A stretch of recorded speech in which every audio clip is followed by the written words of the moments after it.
जो आषाढ़ महीने का जो नवरात्र आता है, जो आज से प्रारंभ हुआ है, और आप सबको मालूम होगा 4 नवरात्रे होते हैं। उन 4 नवरात्रे में 2 नवरात्रे गुप्त माने गए, और उसमें भी जो आषाढ़ महीने का जो नवरात्र आता है, जो आज से प्रारंभ हुआ है, कहते हैं अगर कोई स्थिर होकर एकांत में बैठकर भगवान शंकर के नाम का मात्र संबोधन श्रवण कर लेता है, सुन ले, गुनगुना ले, शिव को याद कर ले, तो कहते हैं शिव और शक्ति की दोनों की कृपा उसके ऊपर बनी ही रहती है। आज से नवरात्रे प्रारंभ हुए हैं 9 दिन तक। ये गुप्त नवरात्रे के 9 दिन, अगर आपको ऐसा लगता है कि शिव जी आप बाबा मेरी नहीं सुन रहा, बहुत संघर्ष का जीवन चल रहा है, बहुत परेशानी का जीवन चल रहा है, बहुत कष्ट का जीवन चल रहा है, और कोई मंजिल, कोई राह, कोई मार्ग दिख ही नहीं रहा, तुम्हारा कैसा भी दुख है, इससे 9 दिन तक का एक नियम ले लो गुप्त नवरात्रे में कि मुझे शिव जी के मंदिर में अशोक सुंदरी वाली जगह पर एक बेलपत्र माँ हेमवती माता के नाम से, कौन सी माता? हेमवती, माँ हेमवती के नाम से एक बेलपत्र अशोक सुंदरी वाली जगह पर समर्पित करूंगा। 9 दिन का एक नियम धारण करो, और 12वें या 15वें दिन आप देखिए आपका जो दुख है मेरा बाबा उसको काट कर ही रहे। गुप्त नवरात्रे जो आज से प्रारंभ हुए हैं, गुप्त नवरात्रे जो आषाढ़ महीने का ये गुप्त नवरात्रा है, इस नवरात्रे में हेमवती माता का स्मरण करना, एक बेलपत्र का पूजन करना, या एक बेलपत्र के वृक्ष के नीचे आप 9 दिन तक भी, अगर मंदिर तक भी नहीं जा सकते, मंदिर में आप बेलपत्र रखने नहीं जा सकते, तो आपके घर के आंगन में, द्वारे पर, बगीचे में, आपके घर के पास अगर कोई बेलपत्र का पौधा है, वृक्ष है, उस बेलपत्र के वृक्ष के सामने एक बेलपत्र का पत्ता रखकर भी अगर आप उस पर जल चढ़ा रहे हैं या पूजन कर रहे हैं हेमवती माता के नाम से, तो उसका फल आपको मिलेगा। और मान लो बेलपत्र का वृक्ष भी नहीं है, हम मंदिर भी नहीं जा सकते, हम कहीं नहीं जा सकते, घर से बाहर कैसे निकलें, पानी तेज है, जलवृष्टि हो रही है, बहुत सा पानी है, तो क्या करें? अपने घर में जो शिवलिंग है, तुम्हारे घर में अगर जो शिवलिंग है, तुम्हारे घर में जो शिवलिंग विराजमान है, उसी शिवलिंग के साक्षी में, सम्मुख में भी अगर हेमवती माता का नाम लेकर अगर एक बेलपत्र समर्पित करोगे 9 दिवस तक, तो उसका फल मिलेगा जरूर, उसका फल मिलेगा। फिर से बोलो, कौन माता? हेमवती। कौन है ये? शिव महापुराण की कथा कहती है, जब माता पार्वती जी हिमालय राज के घर में प्रगटी और हिमालयों की कंदरा में बैठकर मां पार्वती जी तप साधना में लीन हुई, जितनी परीक्षा भगवान शंकर ले सकते थे, शिव जी ने सारी परीक्षा ली। ब्रह्मदेव परीक्षा लेने आए, भगवान नारायण परीक्षा लेने आए, इंद्रदेव आए, सप्तऋषि आए, सारे साधु संतों को परीक्षा लेने भेजा, पर मां उन परीक्षाओं में पास होती चली गई। तब भगवान शंकर ने दर्शन देकर कहा, पार्वती आज से तुम्हारा नाम हेमवती रहेगा। सुनो पार्वती, तुम्हारे इस नाम की आराधना जो तुम्हारे गुप्त स्वरूप में करेगा, उसको मनवांछित फल की प्राप्ति हो जाएगी। और शिव शक्ति की खूब आराधना करो, भगवान शंकर और पार्वती की खूब साधना करो, शिव पार्वती का भजन करो, शिव पार्वती का स्मरण करो, शिव पार्वती की भक्ति करो, मंत्र जाप करो, नाम जाप करो, कीर्तन करो, आराधना करो, साधना करो, वो फल देते हैं। आराधना साधना माँ अम्बा जगदम्बा की भी शिव के साथ में, यदि प्रेमवश नवरात्रे में अगर माँ जगतजननी जगदम्बा का, अम्बा का दर्शन करने के लिए माता रानी के मंदिर तक जा रहे हो, तो एक पुष्प की 9 पंखड़ियां जरूर लेकर, या 9 पुष्प,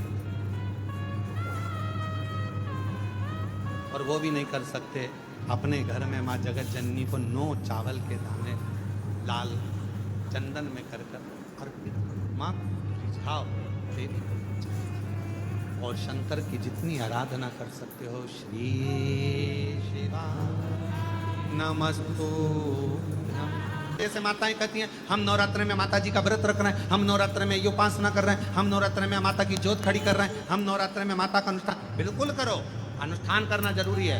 आप व्रत करती हो जरूर करो, आप साधना करती हो, आपके घर में जैसा होता है वैसा करो, आपके घर में जो होता है वो करो। पर साथ में नवरात्र में यदि प्रेमवश नवरात्र में अगर माँ जगतजननी जगदम्बा का अम्बा का दर्शन करने के लिए माता रानी के मंदिर तक जा रहे हो तो एक पुष्प की 9 पंखड़ियां जरूर लेकर, या 9 पुष्प,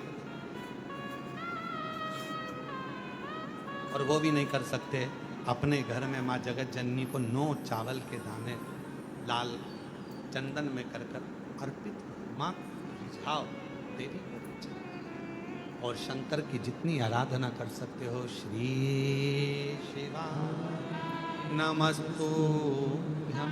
इसके ऊपर जब जब श्रीफल रखाता है, नारियल रखाता है, तो उस पर 5 बार 7 बार मोली नहीं लपेटी जाएगी, तो 9 ही बार लपेटी जाएगी। 5 या 7 बार लपेटते हैं तो कहते हैं कि लक्ष्मी की छिन्नता होती। जिसके यहाँ दिया अखंड जलाया जाता है, अगर वो दिए की लो, दिए की बाती अगर दक्षिण दिशा की होती है तो उसके घर में साल भर में एक घात जरूर होती है।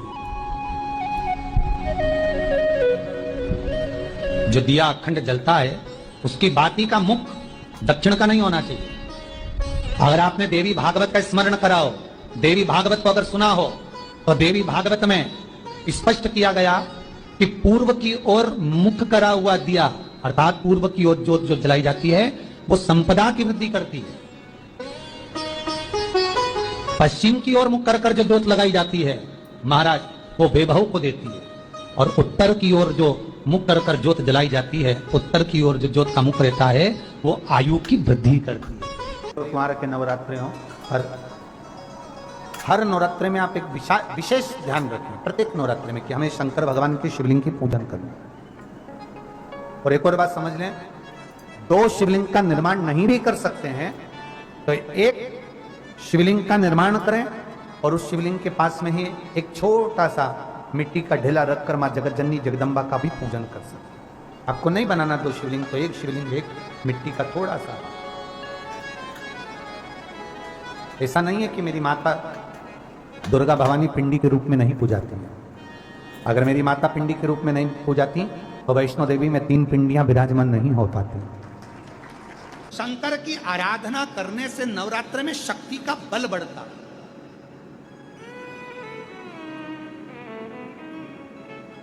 शक्ति का क्यों गुरुजी नवरात्र में शंकर जी की आराधना क्यों करना चाहिए? हमने कहा अगर माता रानी से जो मांगना है तुम्हें, अगर तुमने नवरात्र में शिव जी की आराधना करिए, शंकर की कथा सुनिए, शंकर की आराधना करिए, शिव स्तुति करिए, शंकर को 1 लोटा जल चढ़ाया, मां आद्य शक्ति तुम्हारे पर कृपा करेगी। क्यों? क्योंकि जिस स्थान पर शिवलिंग रखा होता है और जो हस्त कमल है वो मां पार्वती जगत जननी दुर्गा भवानी है। जब हम जल चढ़ाते हैं मां आद्य शक्ति अम्बा जगदम्बा 64 योगिनियों पर वो जल चढ़ जाता है और जगत जननी नवरात्र में प्रसन्न हो जाती है। वो जल की इतनी महत्वता है। आद्य शक्ति को प्रसन्न करना है, नवरात्र में शिव जी को जल चढ़ा।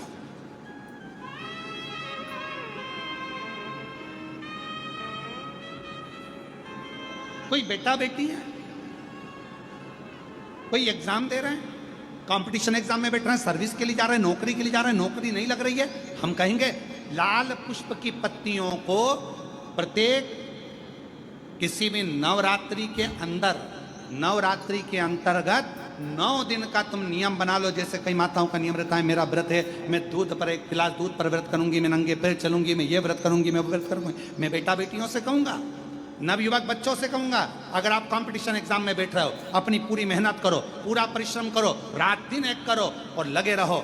और 9 दिन तक नवरात्रि में 9 लाल फूल की 9 पंखड़ियां या 9 कोई भी चावल लाल कलर में कर कर, कुंकू में कर कर, अगर माँ जगतजननी के मंदिर में नहीं जा सकते, माँ भीड़ रहे, तो शिवलिंग कि जो जलाधारी है, जहाँ पानी गोल घूमता है, इस जलाधारी पर कहीं पर भी नवरात्रे में 9 दिन तक या तो लाल फूल की पंखड़ी 9 या 9 चावल के दाने लाल कलर कर कुंकुम में, लाल चंदन में उस स्थान पर चढ़ाना प्रारंभ करो।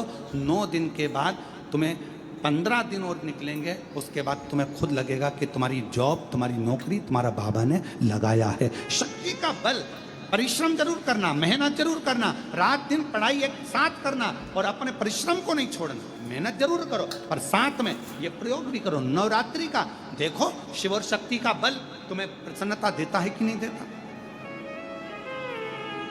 शिव शक्ति का बल हमें प्रसन्नता देता है कि नहीं देता?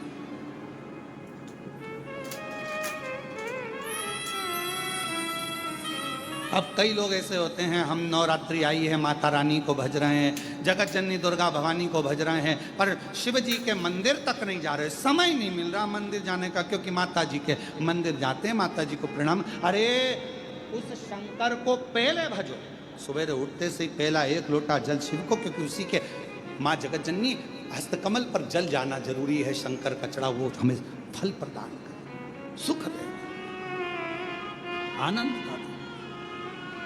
हम देवी भागवत पढ़ें और देवी भागवत का स्मरण करें या शिव महापुराण की कथा का स्मरण करें तो केवल माँ पार्वती का नाम, गौरी शंकर, गौरा पार्वती, भगवान देवादिदेव महादेव के साथ जब हम माँ पार्वती के नाम का उच्चारण करते हैं, केवल माँ पार्वती के नाम का उच्चारण,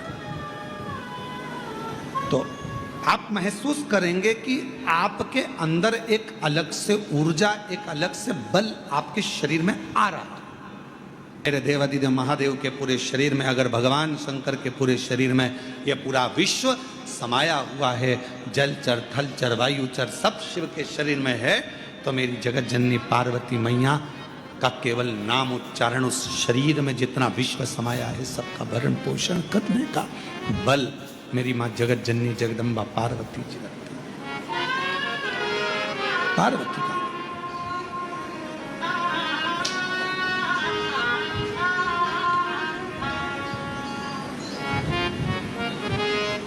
4 नवरात्रे होते हैं।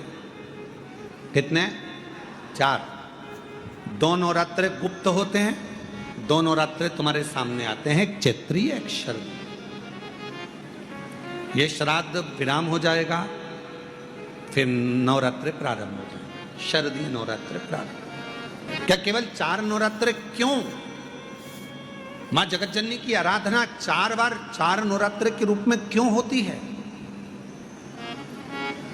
हमारा बचपन, हमारी जवानी, हमारी अधेड़ी और हमारा बुढ़ापा, 4 अवस्था में यह नवरात्रे की जो साधना होती है, नवरात्रे में जो आराधना होती है, जो नवरात्रे में माँ आद्य शक्ति दुर्गा भवानी माँ पार्वती की पूजन होती है, माँ गोरा के रूप में, चंद्रघंटा के रूप में, स्कंद के रूप में, कुष्मांडा के रूप में, माँ कात्यायनी के रूप में, माँ कालरात्रि के रूप में, जब हम माँ आद्य शक्ति की आराधना करते हैं तो वो नवरात्रे हमारे शरीर को एक ऊर्जा देते हैं, एक एनर्जी देते हैं, एक बल देते हैं।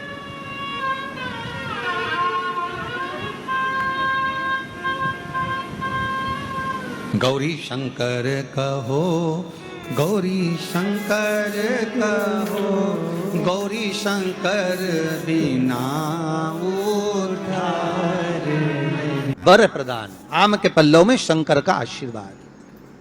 11 आम के जो पत्ते जिस डाली में लगे होते हैं, वो डाली कोमल सी डाली, 11 टुकड़े महाराज एक कच्चे सूत से लपेटकर 11 बार उसका भाग, जब उसको लपेट लोगे इस तरह से इकट्ठा करके, आगे का जो भाग है 11 बार कच्चा सूत लपेटने के बाद जो भाग पीछे का आगे का कोई भी हो, उसको शहद में डुबाकर शिव जी को समर्पित कर दो। किस जगह पर रखना है?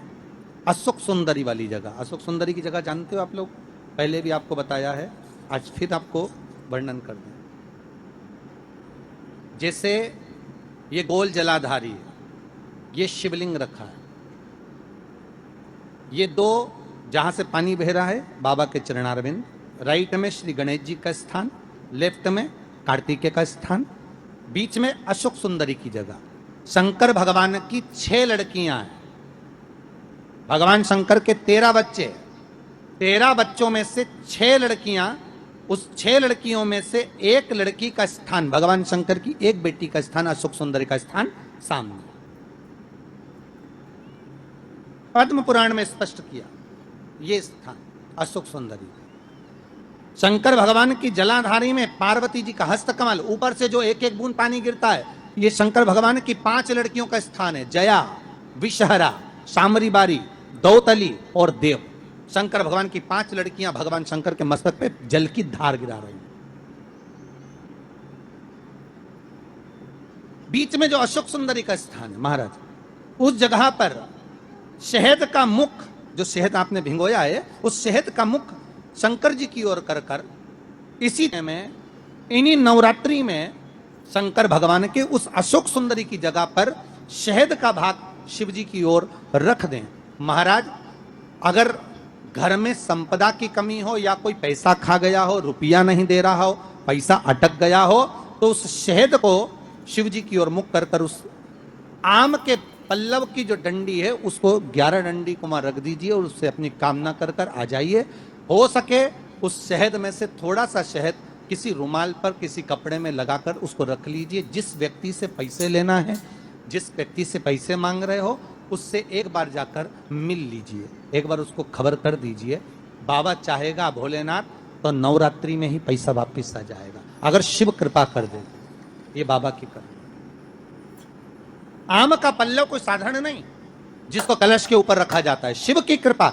जिस आम के पेड़ पर स्वयं कामदेव चढ़कर भगवान शंकर के तीसरे नेत्र द्वारा जलकर भस्म हो जाते हैं, वो आम का पेड़ साधारण नहीं हो सकता।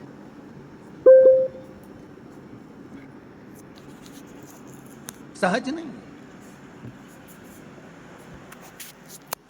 और वैसे भी शिव शिव है। घर में ज्यादा रोग हो, बीमारी हो, ज्यादा तकलीफें आ रही हो, कष्ट बढ़ रहा हो, बीमारियां बढ़ रही हो, या भय लग रहा हो, डर लग रहा हो, हृदय चित्त में कहीं ना कहीं आपको भय का भान हो रहा हो, तो एक लोटा पानी, एक कलश में जल भर कर रख लीजिए और रात भर उसको रखे रहने दो। नवरात्रि चल रहा है, उस कलश को रात भर रखकर सुबह सुबह उस कलश में एक बेलपत्र डालकर उस जल को नीम के पेड़ के नीचे, जहां चैत्री नवरात्रि में नीम के पेड़ के नीचे सारी विद्याएं, आद्य शक्तियां, सारी देवी